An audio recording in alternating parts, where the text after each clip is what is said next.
Good morning, folks. Fellowship of the Clouds.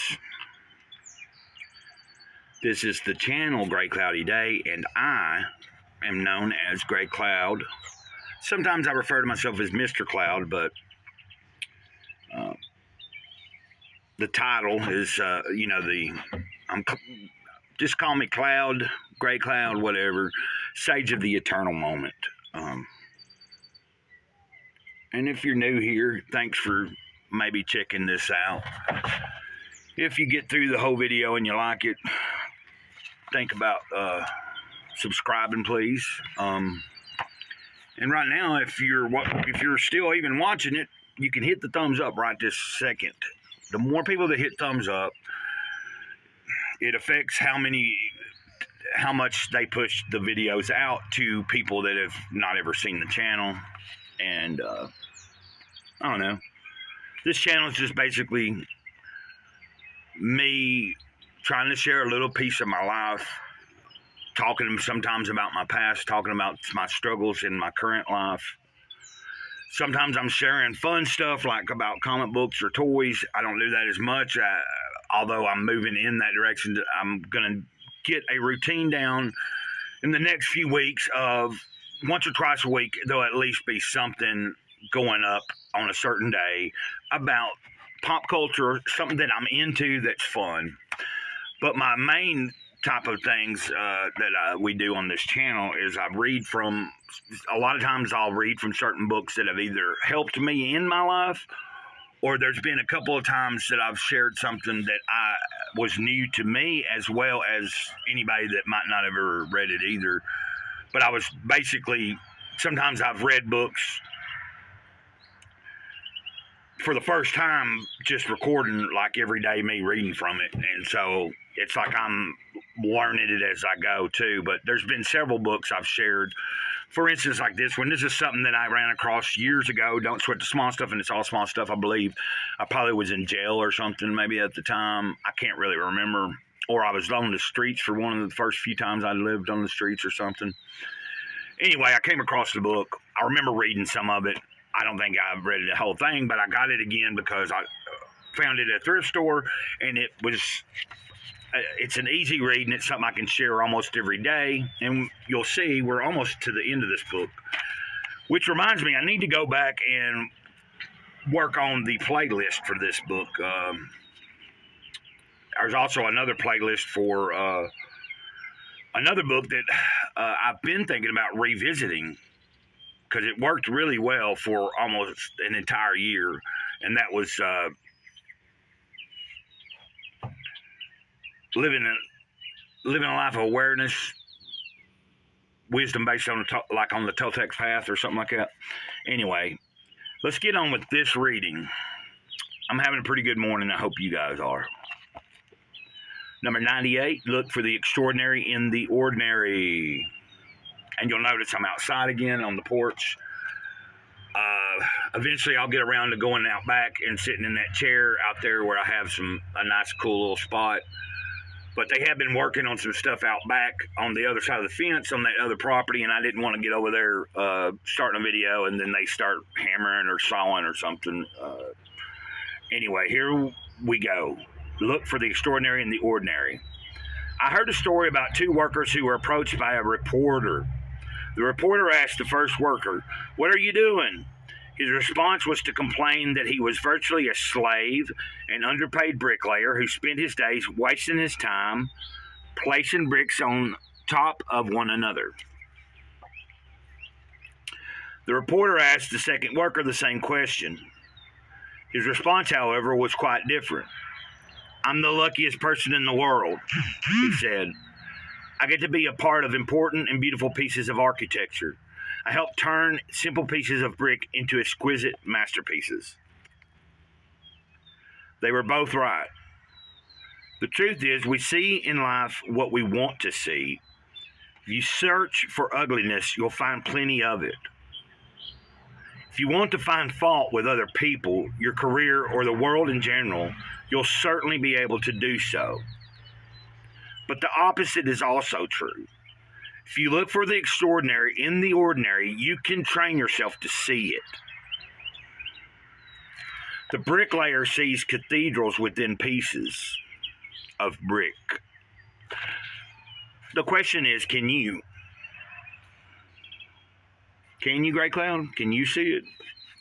Can you see the extraordinary synchronicity that exists in our world, the perfection of the universe in action, the extraordinary beauty of nature, the incredible miracle of human life? To me, it's all a matter of intention. There is so much to be grateful for, so much to be in awe about. Life is precious and extraordinary. Put your attention on this fact, and little ordinary things will take on a whole new meaning. Yeah. You know, I was reading it earlier to myself before I began to record this, because I always do that. I like to read it, then I soak it in for a few minutes, and then I decide whenever I'm going to hit record and read it to the camera. But it's just really cool. I've mentioned this before the other day in one of the readings from this book. There's several of the readings over the past week are correlating very well with the two Joel S. Goldsmith books that I'm reading, and The Conscious Union with God, and then The Only Freedom or something like that. Like this morning, one of the books I was studying for my personal study, it mentions something to the effect of, it's talking about when you get to a certain level of consciousness, if you can achieve it, you come to understand there's only one real power, and that's the Creator's power. And so everything, like, I realized this morning, I have to start thinking of it that way, because the enemy has no real power unless I choose to let it, unless I choose to give whatever is attacking and coming at me, whether that be something I personally have a trouble with, or another person, something coming through another person coming at me, somebody cutting me off for no reason, or me being mad at somebody for no reason, or someone being mad at me, like just a lot of different things.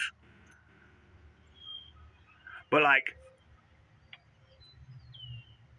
in doing so, he was explaining that when we reach a certain level of understanding with God and stuff, we should be able to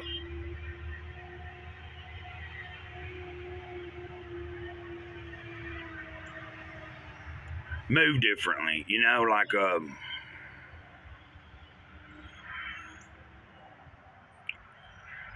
accept the responsibility for our own choices is basically what I got out of the lesson that I read. What part of it I've read so far this morning in the other book that is my personal reading I'm doing. I've been struggling with, I keep reading, like I get into it every morning the past few days, and I see a couple of paragraphs that I thought it'd be cool to share. But I have mentioned this, that a lot of the Infinite Way, he talks about not really going out there into the world and trying to push it towards nobody. Like, first, I need to be exploring my own, like reading these books and practicing these things that he's laying out for me in these books, and seeing how closer I can get to my own relationship and stuff with the Creator and God and everything. And through that, like, allow people to come to asking questions like, hey, what is it? What's going on? What things are seeming to work out for you nowadays? What's going on with you? And then it opens up a doorway, and you can start sharing with people. You're not trying to go out there in the world and force it on nobody. And of course, from time to time, I may share a brief something that inspired me really well, even from one of the Joel Goldsmith books. But I'm trying to respect what he had laid out in the Infinite Way, especially when it's still pretty. I'm like an infant in the whole thing, I'm embracing it. But I've always felt this way, that many people in the world, even myself, like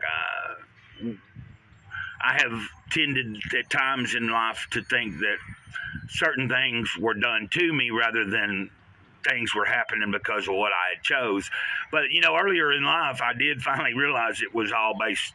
That's why at some point, you know, after I started living off and on the streets, way before even mom was dead and stuff, I knew anytime I've ever been in a position where you could say or give me the term homeless, I was only there because I chose to be.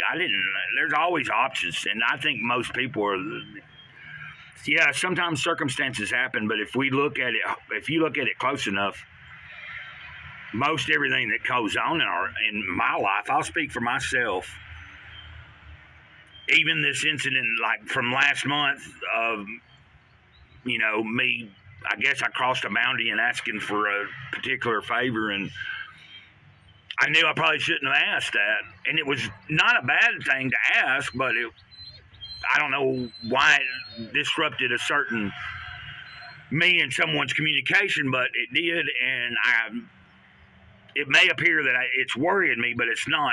I'm accepting the responsibility that maybe I should have known better than to ask for a favor of whatever.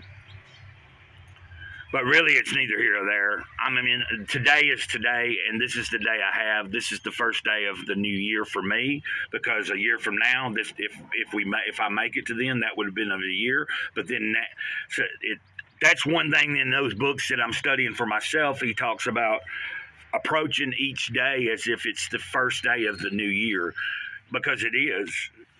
It's the only day you got, and you're starting off. If you want to.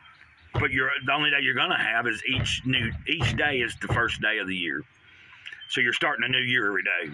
And I like that. I like that framing, the way he frames it and puts it, and it works for me, and that's what I'm trying to approach life at. It's the past few days, ever since I read that in that lesson, or one of the things I read in the mornings, that's the way I'm looking at it, and so far, so good.